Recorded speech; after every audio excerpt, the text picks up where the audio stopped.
Hey City Group leaders, Jordan here with your first 2021 Mission Challenge coaching video. I wanted to provide this resource for you just so that as you guys are walking through these missional challenges, different questions, different just problem points will probably come up that I would love to help you guys navigate, help coach you through. So I hope this is a resource for you that you will look to as you are going through these mission challenges with your city groups.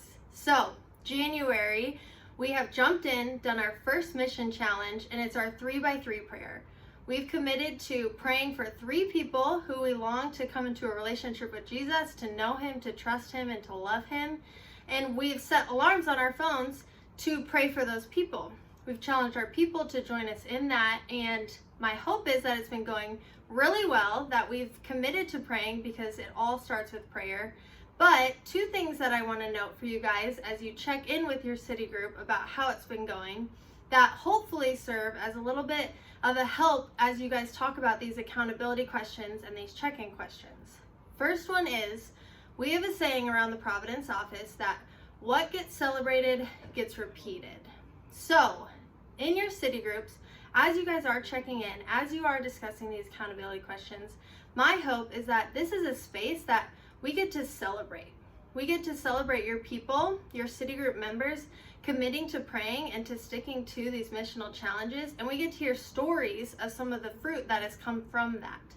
Not just so we can pat ourselves on the back or so that we can hoop and holler, but because stories and celebrating those stories actually build momentum. And our hope is that for the city group members who are maybe struggling a little bit, they get to hear that, they get to hear those stories, and they get to experience that along with your other city group members. So that brings up the second thing then. Okay, what about the people in our city group who haven't committed to it or have maybe fallen off track or it's been really difficult? What do we do with the people who didn't do it?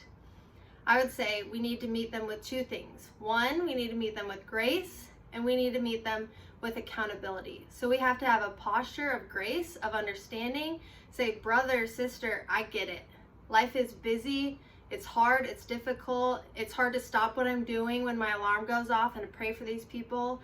It's hard to pray for the full 3 minutes. I don't know what to say.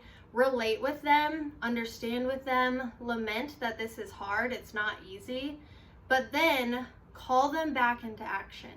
How do you call them back into action? With vision. Share with them. Guys, when we stop what we're doing and we commit to praying for these people, they're not just lofty words to someone who doesn't hear us, but we're actually interceding on behalf of our friends, of our families, of our coworkers, to the God of the universe who hears and answers prayers. Amen.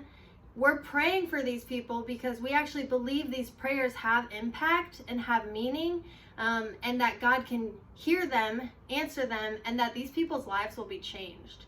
So for those in your city group who are having a hard time committing or having just a hard time in general with doing the mission challenge, have grace for them, be understanding, but then call them back into action with vision so that you can continue doing this mission challenge as a city group, and ultimately so that we can see people come into a personal relationship with Jesus because he so deserves it and they so need it.